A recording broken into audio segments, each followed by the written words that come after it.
Tem acompanhado aí nos últimos dias casos de intoxicação por bebidas adulteradas com metanol, que voltaram a chamar a atenção em todo o país. Essa substância extremamente tóxica pode causar desde sintomas leves até complicações gravíssimas, incluindo risco de morte.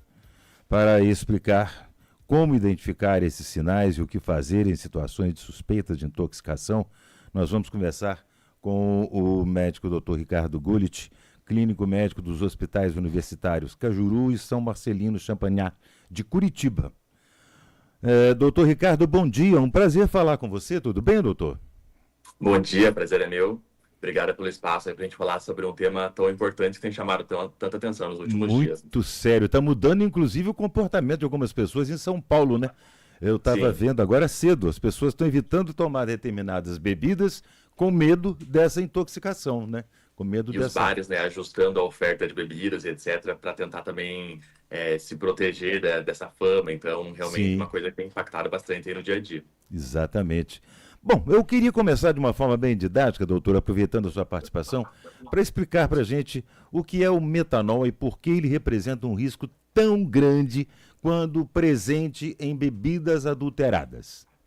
Então, vamos lá.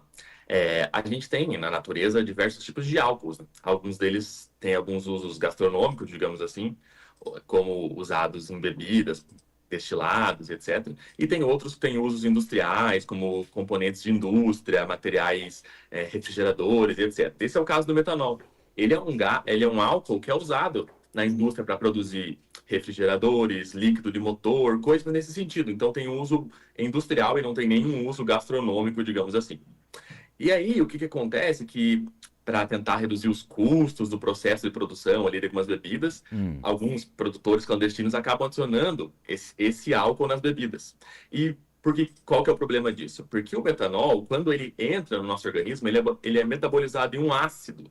Então, ele deixa o nosso sangue muito ácido e aí, por consequência disso, gera uma série de danos muito severos para a saúde. Então, o problema é esse. Esse é um tipo de álcool que, ao entrar no organismo, ele gera um ácido que é muito tóxico para várias células, seja células dos olhos, dos rins, do fígado, ou seja, gera um problema gigantesco em cascata no organismo. Nossa, acaba com o fígado, né? Porque o fígado é que acaba contaminando tudo, ele vai processar isso, né, doutor? No final das contas, ele acaba fazendo uma disfunção de múltiplos órgãos, né? É o que justifica a gravidade do problema.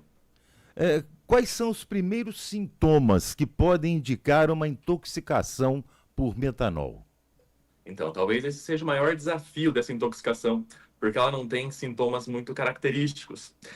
E geralmente, quando a pessoa é intoxicada, é num contexto de libação alcoólica, né? Ou seja, ela tomou bastante bebida, então é esperado que ela tenha ali sintomas de alcoolismo. Então, fica ali, né, com a fala mais arrastada, menos atenta, com aqueles sinais todos de embriaguez que a gente já conhece. Sim. Muitas vezes, quando essa bebida vem batizada com esse metanol, esses sintomas vão ser mais intensos, mas não tem nada assim no curto prazo que indique pra gente esse risco.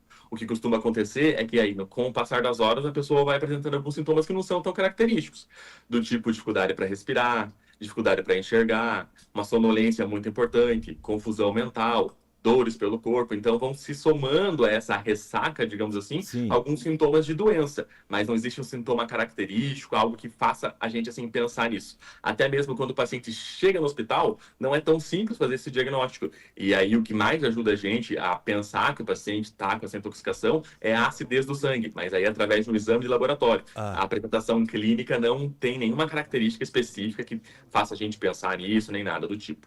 E esses sintomas também não são imediatos, né, doutor? Eu estava lendo agora há pouco que são sintomas que podem durar 12 até 24 horas para começar a produzir esses efeitos no organismo, né? Pois é, tudo vai depender do quanto que foi ingerido, né? Mas, no geral, assim, nas primeiras 12, 24 horas, a gente já vai ter uma manifestação clínica, que nem sempre é tão característica, né? Muitas vezes é confundido com ressaca, com um mal-estar geral, e aí, quando a gente vai perceber, o dano já está causado, né? Talvez, como sinal de alarme nessa época que a gente vive de um risco um pouco maior, sejam as alterações visuais, né? Que é uma coisa que não costuma acontecer quando a gente faz consumo de álcool e é um dos piores sintomas, digamos assim, uma das piores consequências da intoxicação pelo metanol. Então, esse ácido que é formado pelo metabolismo desse álcool no organismo, ele é muito tóxico para o nervo óptico, que é o nervo que conecta os olhos ao cérebro. Então, qualquer alteração visual no contexto de ingestão de álcool deve chamar atenção e levar à busca do atendimento médico imediato. E são processos irreversíveis, por exemplo, no caso de causar uma cegueira, por exemplo, é um processo irreversível, doutor? Na maioria dos casos, quando o dano acontece de fato no nervo, não tem reversão. A gente tem um problema, né, nas células nervosas, que elas são células muito sensíveis e muito difícil de reverter esse dano. A gente pode observar isso, por exemplo, quando alguém fica paraplégico. Muito difícil a pessoa voltar a caminhar, né? O raciocínio é mais ou menos o mesmo. Então, a partir do momento que você teve esse dano, é muito difícil que você volte a ter. Mas, claro, a partir do momento que você tem os primeiros sintomas, se você busca atendimento médico, a gente consegue tratar e evitar que esse dano se propague e, por consequência, seja mais intenso. Então, tem coisa para ser feita para diminuir a intensidade do dano. Tá.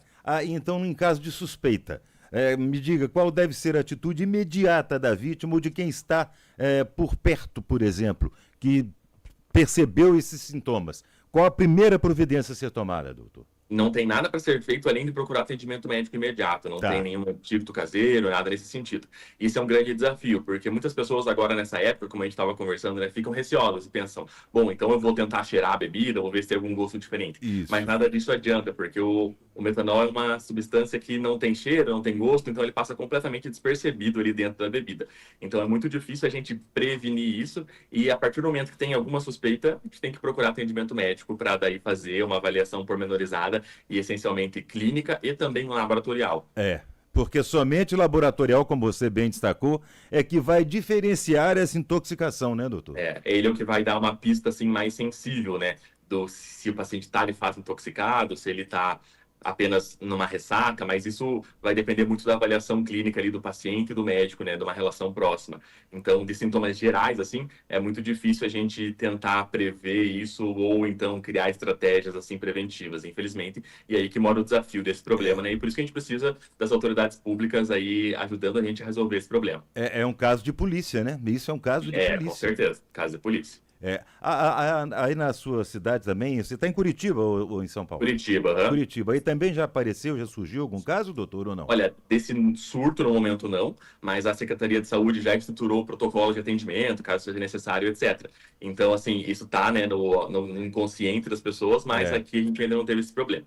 Mas, infelizmente, né, isso é uma coisa que não é a primeira vez que acontece, a gente espera que seja a última, mas eventualmente isso, né, a gente tem um surto ou outro sobre o tema. Há um ano atrás, 2, a gente teve um surto, né, que aconteceu no Brasil, e agora de novo isso. Muito relacionado com a produção clandestina de bebidas, né? Então, se a gente pode deixar algum alerta, é tentar ao máximo consumir bebidas com a origem muito bem estabelecida, né? Então, com nota fiscal, com lacre, com rótulo, tudo muito bonitinho dentro de lugares confiáveis, porque talvez esse seja o único jeito de a gente tentar se prevenir. Ou aproveite para desintoxicar o organismo e pare de beber por um tempo, né, doutor? Esse é sempre o ideal, né? Esse é sempre o ideal. Isso aí.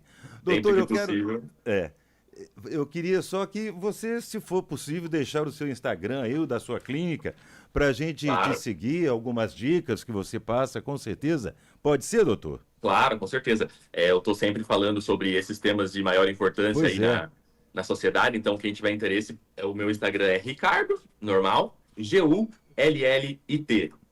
@Ricardo Gullit. Podem me seguir lá, que aí que tiver alguma dúvida, alguma pergunta sobre esse tema, podem me mandar mensagem também, que a gente vai criando em conjunto ali essa construção de conhecimento. Doutor Ricardo, muito obrigado, um prazer enorme falar com você. Obrigado pela sua disponibilidade e pelos esclarecimentos. Obrigado, até mais. Bom dia para nós.